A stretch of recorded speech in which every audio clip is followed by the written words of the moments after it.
Palavra da Verdade, com Hernandes Dias Lopes. Estou muito feliz de hoje participar com você desta hora feliz de proclamar ao seu coração a preciosa Palavra de Deus. E hoje eu quero tratar de um assunto da mais alta importância para a sua vida. E o tema é: importa-vos nascer de novo. E vou basear esta mensagem no Evangelho de João, capítulo 3, versos de 1 a 7.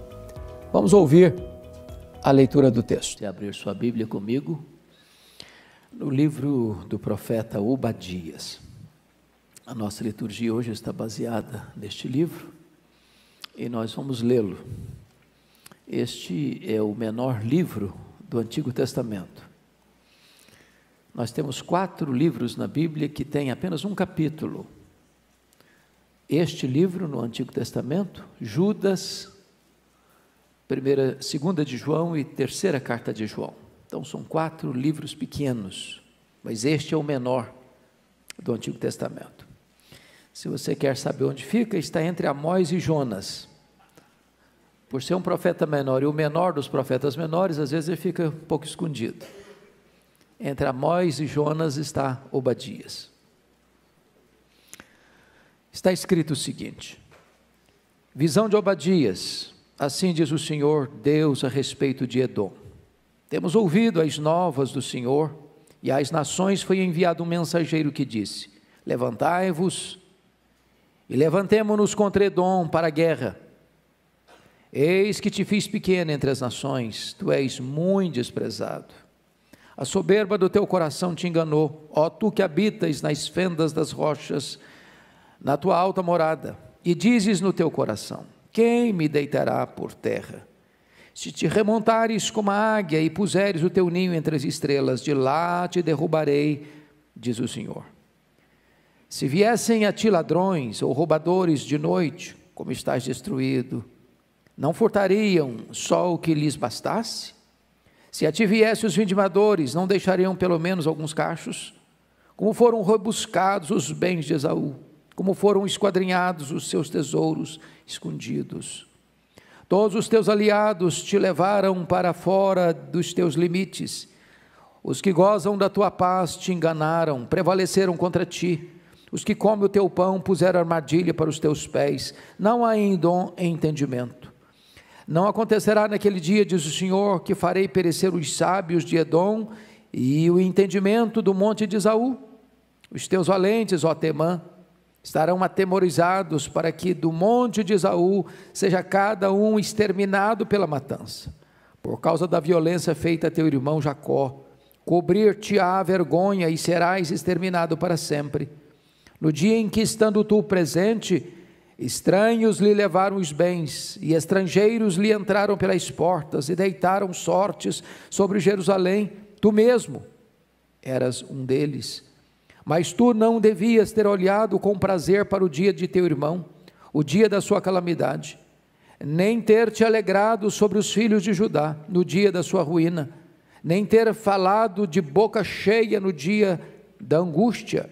Não devias ter entrado pela porta do meu povo no dia da sua calamidade. Tu não devias ter olhado com prazer para o seu mal no dia da sua calamidade, nem ter lançado mão dos seus bens no dia da sua calamidade. Não devias ter passado nas encruzilhadas para exterminares os que escapassem, nem ter entregado os que lhe restassem no dia da angústia. Porque o dia do Senhor está prestes a vir sobre todas as nações. Como tu fizeste, assim se fará contigo, o teu mal feito tornará sobre a tua cabeça. Porque como bebeste no meu santo monte, assim beberão de contínuo todas as nações. Beberão, sorverão e serão como se nunca tivessem sido. Mas no monte Sião haverá livramento. O monte será santo e os da casa de Jacó possuirão as suas herdades. A casa de Jacó será fogo, e a casa de José chama, e a casa de Esaú restolho. Aqueles incendiarão a este e o consumirão, e ninguém mais restará da casa de Esaú, porque o Senhor o falou. Os de Neguebe possuirão um monte de Esaú, e os da planície aos filisteus, Possuirão também os campos de Efraim e os campos de Samaria, e Benjamim possuirá Gileade. Os cativos do exército dos filhos de Israel possuirão os cananeus até Sarepta, e os cativos de Jerusalém, que estão em Sarafade, possuirão as cidades do sul. Salvadores hão de subir ao monte Sião para julgar o monte de Esaú, e o reino será do Senhor. Amém. Eu quero um pouco conversar com vocês sobre o tema: a soberba é a sala de espera da ruína. Irmãos amados, nós não podemos entender este pequeno livro do Antigo Testamento, o livro de Obadias, a não ser que recuemos no tempo e no espaço, mais de 1500 anos. Na verdade, tudo começa quando Isaac se casa com Rebeca, e sendo ela estéril, ora por ela 20 anos, até ela se engravidar. Quando Rebeca fica grávida, ela descobre que as crianças lutam no seu ventre, e ela fica muito desesperada e recorre a Deus, e Deus diz para ela que havia 2 nações no seu ventre, não apenas 2 filhos. Quando nascem os meninos, o mais novo nasce segurando no calcanhar do mais velho, por isso foi chamado de Jacó. E Deus disse para ela que o mais velho serviria ao mais moço. E os meninos então nascem, e os pais não têm sabedoria para criar esses meninos. Diz a Bíblia que Isaac passou a amar mais a Esaú, e Rebeca passou a amar mais a Jacó. E diz a Escritura que o Jacó estava com 71 anos de idade. Pasmem vocês, estava em casa ainda como solteiro, vivendo na barra da saia da mãe. A mãe controlava aquele menino, de 71 anos. E de repente o Isaac, já em avançada idade, resolve alterar o cronograma de Deus, decidindo, mesmo sabendo que o plano de Deus passaria por Jacó e não por Esaú, abençoar Esaú. E a Rebeca toma as decisões de inverter esse fato, dizendo para Jacó, seu filho: você vai se fingir de Esaú, e você vai chegar perto do seu pai, falar como se fosse Esaú, agindo como Esaú, para que você seja abençoado no lugar de Esaú. E assim aconteceu. E Jacó mente em nome de Deus a seu pai, e rouba a bênção que seria, no caso de Isaac, para Esaú.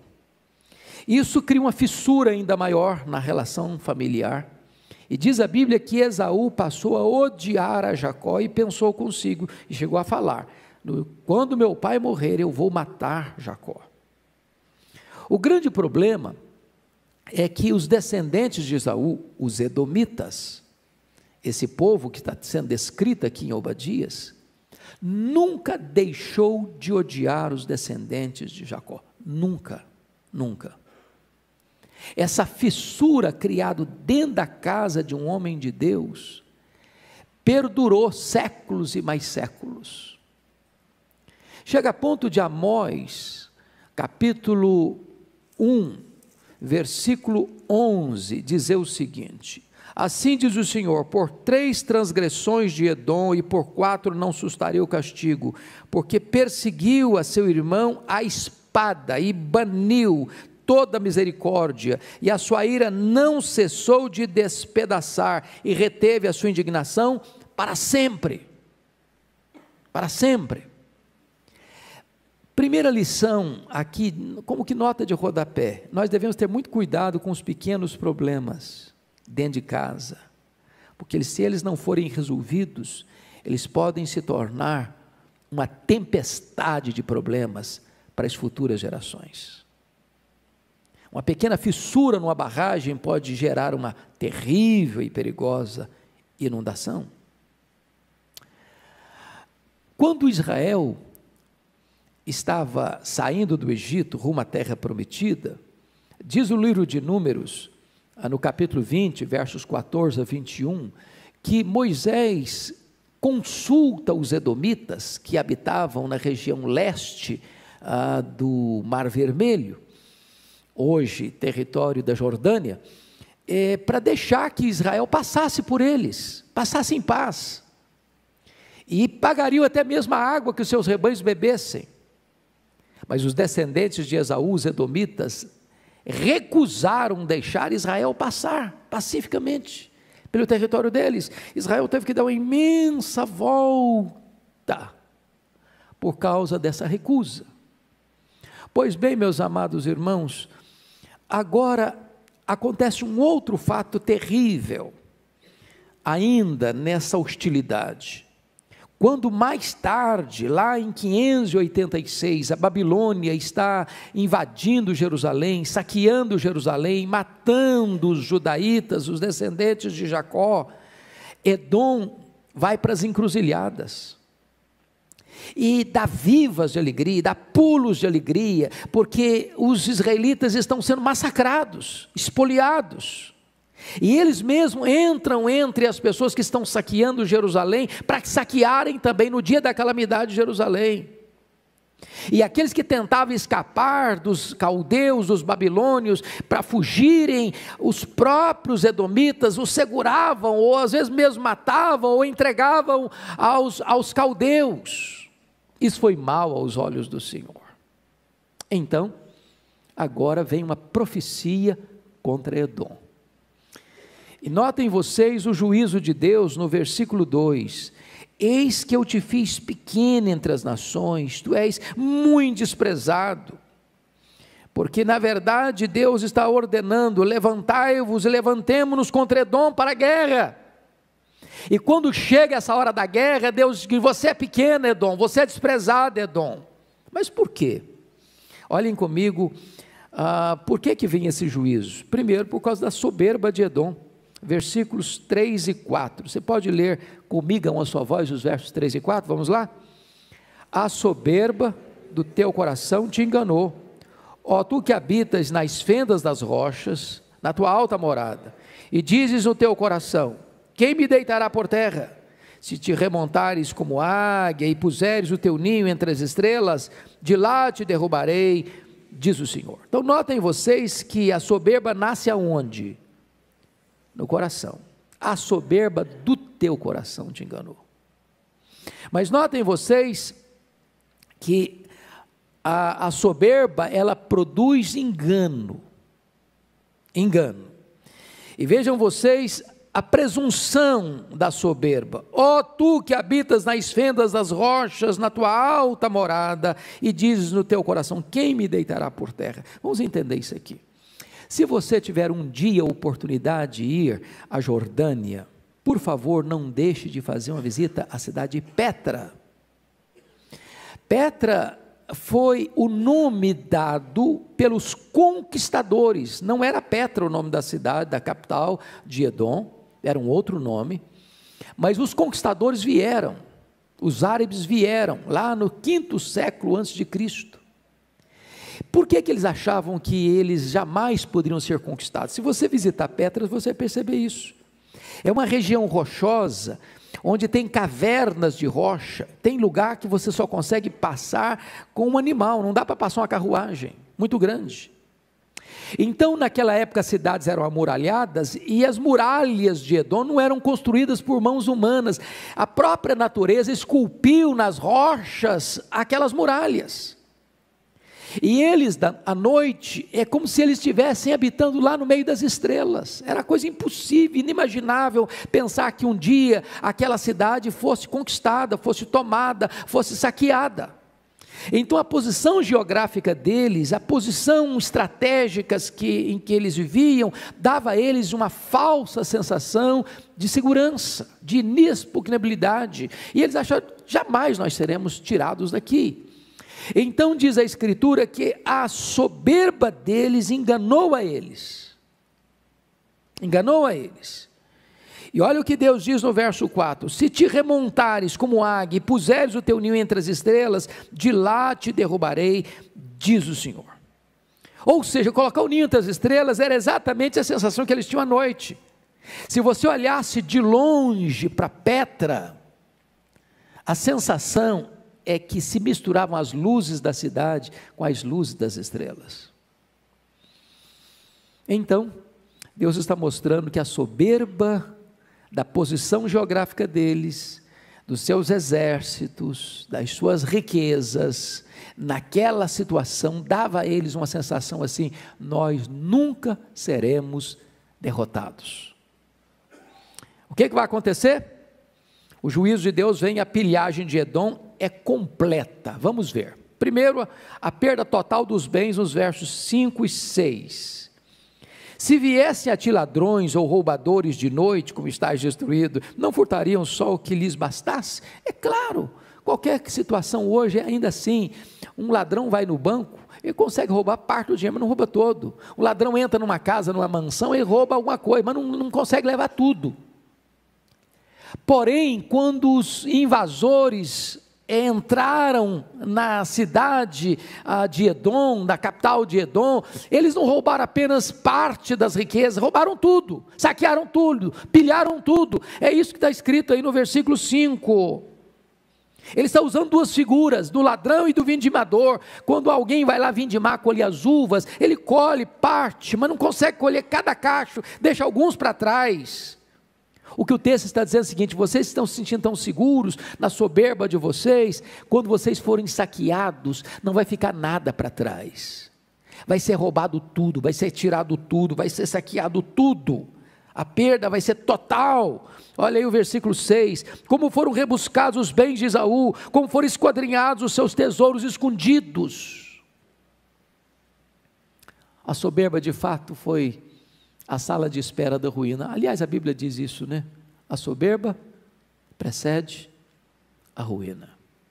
Mas houve não só perda total dos bens, mas perda total das alianças. Olha o versículo 7. Todos os teus aliados te levaram para fora dos teus limites. Os que gozam da tua paz te enganaram, prevaleceram contra ti. Os que comem o teu pão puseram armadilhas para os teus pés. Não há em Edom entendimento. O que está acontecendo aqui, irmãos? Como Edom traiu seus irmãos, os descendentes de Jacó, como os descendentes de Esaú traíram os descendentes de Jacó, e eles que eram irmãos não amaram, não ajudaram, não socorreram na hora da calamidade, o que Deus está fazendo é o seguinte: dando pago a eles. Pois bem, aqueles aliados, Edom, que você tem, aqueles com quem você fez acordo e aliança, para serem como que carne e unha com você, seus aliados, seus cooperadores, seus aliançados, pois esses se voltarão contra você, esses entregarão você. Aqueles que comeram pão na sua mesa se voltarão contra você. Você atraiu, você será traído. Você saqueou, você será saqueado. Você fez aliança com os estrangeiros para saquear o meu povo, pois os seus aliados farão aliança contra você para destruir você.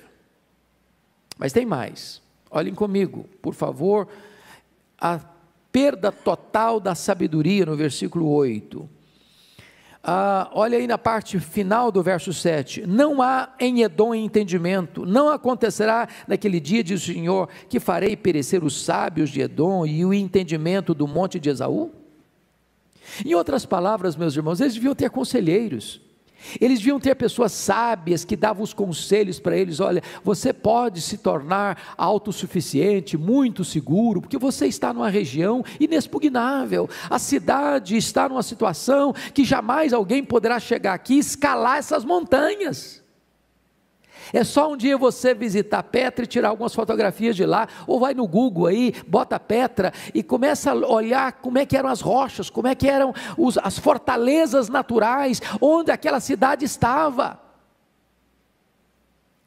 O que o texto está nos dizendo é o seguinte: não confie nas suas fortalezas, não confie na posição alta em que você está hoje. Não deixe o seu coração enganar você, por você achar que a sua riqueza, que a sua posição, que a sua função, que a sua localização geográfica, que a posição em que você está hoje pode ser segurança eterna para você. Não é. Não confie naquelas pessoas que lisonjeiam você, dizendo que você jamais será derrubado dessa posição. Não confie. Mas mais, notem comigo, a perda total do poder militar. Versículo 9: os teus valentes, ó Temã, estarão atemorizados, para que do monte de Esaú seja cada um exterminado pela matança. Ou seja, toda a estrutura militar, de segurança militar de Edom, entra em colapso. Quando os árabes dominaram aquele local, era inimaginável para eles. Houve uma matança, uma destruição total, houve uma ruína plena. Todos os soldados, toda a força bélica, toda a força militar de Edom virou água diante dos seus invasores, e eles foram arruinados completamente. Mas notem finalmente, irmãos, a perda total da honra. Versículo 10: por causa da violência feita a teu irmão Jacó, cobrir-te-á vergonha, e serás exterminado para sempre. Vergonha, opróbrio, ruína, destruição, devastação completa, final. Por quê? O próprio verso 10 já explica a causa: por causa da violência feita a teu irmão Jacó. Meus irmãos, Deus está atento às nossas relações interpessoais. Deus é o Deus da justiça. Deus não tolera injustiça. Deus não tolera falta de misericórdia. Deus não suporta que nós hajamos com crueldade com aqueles que precisam de clemência e misericórdia. O Senhor Jesus Cristo disse que não se esmaga a cana quebrada, não se apaga a torcida que fumega, não se tripudia sobre aquele que já está ferido, não se alegra com a ruína do outro, não se celebra a derrota do outro, não se deva ter prazer quando o outro, ainda que seu desafeto, está passando por uma situação de calamidade. Isso mexe com o coração de Deus. Isso desperta a posição, a atitude de Deus de trazer revide vingança àqueles que assim procedem. Vamos ver então, amados irmãos, a crueldade de Edom. Por que está acontecendo esse juízo sobre Edom? Versículos 11 a 14, deixa isso claro. Primeiro, Edom luta contra seu irmão em vez de defendê-lo. Olha o verso 11: no dia em que, estando tu presente, estranhos lhe levaram os bens, ou seja, os babilônios, os caldeus levaram os bens de Jacó, e estrangeiros lhe entraram pelas portas e deitaram sorte sobre Jerusalém, tu mesmo eras um deles. Estão percebendo isso? Os edomitas, irmãos, eram irmãos gêmeos dos judaítas. Edom e Israel vêm de um mesmo ventre, nasceram no mesmo dia, eram irmãos. E aí Obadias está dizendo que no dia que a Babilônia entrou em Jerusalém para saquear, para matar, para roubar, para espoliar, em vez do irmão Edom estar defendendo o seu irmão, os descendentes de Jacó, eles estão entre aqueles que estão matando, espoliando, saqueando e ferindo. Edom luta contra seu irmão em vez de defender seu irmão. Segundo, Edom se alegra com a derrota do seu irmão em vez de chorar por ele. Olha o versículo 12. Você pode ler o 12 comigo? Vamos juntos? Mas tu não devias ter olhado com prazer o dia de teu irmão, o dia da sua calamidade, nem ter se alegrado sobre os filhos de Judá no dia da sua ruína, nem ter falado de boca cheia no dia da sua angústia. Irmãos amados, nós não podemos ainda hoje nos alegrarmos com a ruína das pessoas, mesmo daquelas pessoas que nós achamos que são nossos desafetos. Eram irmãos, mas Edom nunca deixou de odiar Jacó. Aquele ódio de Esaú nunca se apagou nos seus descendentes ao longo dos séculos. E agora Deus está dizendo que aquilo que os edomitas fizeram celebrado, festejado, encheram a boca para dizer bem feito, bem feito, bem feito. Foi muito mal aos olhos de Deus. Então preste bem atenção nisso. Talvez você tenha gente que você fez mal para você, ou gente que um dia machucou você, ou talvez você tenha alguém que você não tenha sentimentos de amor ou afeição. Agora, cuidado para que, se essa pessoa passar uma calamidade um dia, você não celebrar no seu coração. Isso não agrada o coração de Deus. Isso entristece o coração de Deus. É isso que está acontecendo com Edom. Terceiro, Edom pilha os bens de seu irmão no dia da sua calamidade, em vez de socorrê-lo. Olha o verso 13 comigo. Não devias ter entrado pela porta do meu povo no dia da sua calamidade, tu não devias ter olhado com prazer para o seu mal no dia da sua calamidade, nem ter lançado mão dos seus bens no dia da sua calamidade. Em outras palavras, não aproveite a fraqueza, a tristeza, a dor, a tragédia do seu irmão para saqueá-lo. É claro que a aplicação é outra, mas vamos parar um pouquinho só para pensar numa situação. Quanta gente se enriquece hoje aproveitando a desgraça do outro?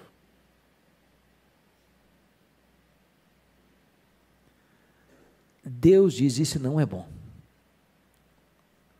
O Deus que é justo não suporta isso. Aproveitar que o outro está vulnerável, ele não tem condições de agir, de reagir, ou até de sobreviver, e a pessoa aproveita aquela situação e ainda explora mais, massacra mais, saqueia mais. Quarto lugar, Edom ajudou a matar a seus irmãos em vez de protegê-los. Olha o versículo 14. Não devias ter parado nas encruzilhadas para exterminares os que escapassem, nem ter entregado os que lhes restassem no dia da angústia. Irmãos amados, preste atenção nisso. Onde que eles pararam? Nas encruzilhadas. Para fazer o quê? Para exterminar os que escapassem. Nem ter entregado os que lhes restassem no dia da angústia. O que estava acontecendo? Quando Babilônia invadiu Jerusalém, é só você ler o livro de Lamentações de Jeremias para você sentir a dor que foi aquilo. Primeiro teve um cerco, não entrava e nem saía nada. As pessoas começaram a morrer de fome dentro dos muros de Jerusalém. A dor foi tão cruel que algumas mães comiam os corpos mortos de seus filhos. Jeremias chega a dizer que mais felizes foram os que morreram à espada do que os que morreram de fome dentro dos muros. E agora pense você que alguns estão conseguindo escapar, fugindo, talvez debilitados pela fome. E lá estavam os edomitas, nas encruzilhadas estratégicas. Quando um judeu tentava escapar, ele ia lá e terminava de matar. Os que eles não conseguiam matar, eles capturavam e entregavam nas mãos dos caldeus para serem exterminados. Deus estava vendo isso. E Deus agora está trazendo o seu julgamento a Edom por causa disso. Pois bem, meus irmãos, olha a retribuição que vem.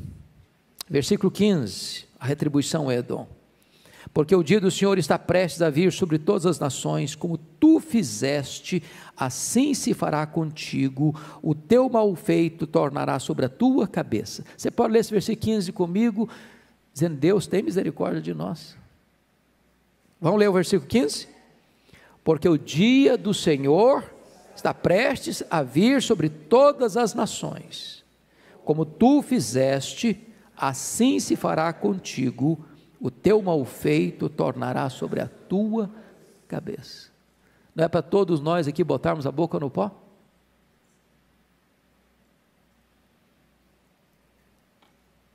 Talvez você diga: pastor, mas eu sou crente, eu sou presbiteriano, Eu sou membro da Igreja Presbiteriana de Pinheiros. Eu nunca fiz mal feito. Mas você conhece a corrupção no seu coração, não conhece? A Bíblia diz que ele é desesperadamente corrupto. Jesus Cristo disse que é do nosso coração que procedem todo o mau desígnio. E quantas vezes, meus irmãos, pela malignidade do nosso coração, a gente deseja mal, fala mal, faz mal. E o Deus da retribuição diz: pois bem, o seu mal feito cairá sobre a sua própria cabeça. Se você fizer o bem vem sobre a sua própria cabeça. Se você fizer o mal vem sobre a sua própria cabeça. Quem está dizendo isso não é um homem, é o próprio Deus. Mas notem vocês que mesmo o povo de Deus massacrado tem restauração para ele. Olha o versículo 17: mas no monte Sião haverá livramento, o monte será santo e os da casa de Jacó possuirão as suas herdades. Oh, irmãos, louvado seja Deus para o povo de Deus, ainda que massacrado, ainda que injustiçado, ainda que espoliado, Deus tem restauração. Louvado seja o Senhor. Ainda que as pessoas intentem mal contra você, ainda que as pessoas façam mal contra você, ainda que as pessoas falem mal de você, ainda que as pessoas aproveitem os seus dias de fraqueza para massacrar você ainda mais, Deus está vendo. Deus é o Deus da justiça, Deus é o Deus da misericórdia. Ele está dizendo: olha, para Jacó vai existir restauração. Dentro do juízo de Deus, notem vocês, versículo 18, você pode ler o 18 comigo? A casa de Jacó será fogo, e a casa de José chama, e a casa de Esaú restolho. Aqueles ensinarão a este e o consumirão, e ninguém mais restará da casa de Esaú, porque o Senhor o falou. O profeta usa uma linguagem da agricultura, né? Você sabe o que é restolho, não sabe? Pensa numa espiga de milho. Só que ela não tem milho, não tem grãos, tem sabugo e palha. E sabugo e palha são um excelente combustível para o fogo. Lá na roça se usa isso para acender um fogão a lenha. E ele compara Edom como um restolho. E ele compara Jacó e a casa de José como fogo, como chama. O que ele está dizendo é que o juízo de Deus virá sobre Edom.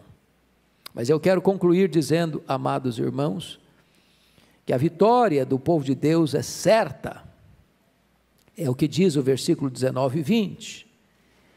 E que o reino que nunca vai ser abalado, o reino que não é o reino soberbo e que vai prevalecer sobre todos os outros reinos, é como termina o profeta Obadias. Se não, veja comigo a última frase deste profeta: e o reino será do Senhor. Os reinos deste mundo são soberbos, eles dominaram o mundo com soberba. Eles mataram, eles espoliaram, eles exploraram, eles massacraram, mas todos esses reinos que dominaram pela força da espada, pela fúria do ódio, todos esses reinos que agiram com injustiça e com violência, eles passarão. Mas o reino do Senhor será eterno. Louvado seja Deus. O reino será do Senhor e do seu Cristo. E este reino vai dominar de mar a mar. E então toda a glória será do Senhor. Porque o Senhor Jesus colocará todos os seus inimigos debaixo dos seus pés e entregará o reino ao Deus e Pai, para que Ele seja tudo em todos. Como é que nós vamos concluir essa breve mensagem? Eu vou lhes dizer 6 aplicações pessoais. Primeiro, Deus tem zelo pelo povo da sua aliança. Segundo, O orgulho precede a ruína. Terceiro, ninguém está seguro escarnecendo de Deus e do seu povo. Quarto, aqueles que semeiam o mal, colhem o mal. Quinto, o povo de Deus, mesmo humilhado, triunfará. Sexto, o reino de Deus prevalecerá para sempre. Que Deus nos abençoe. Vamos orar. Pai, a Tua palavra foi lida, a Tua palavra foi exposta, e através dela o nosso coração desnudado.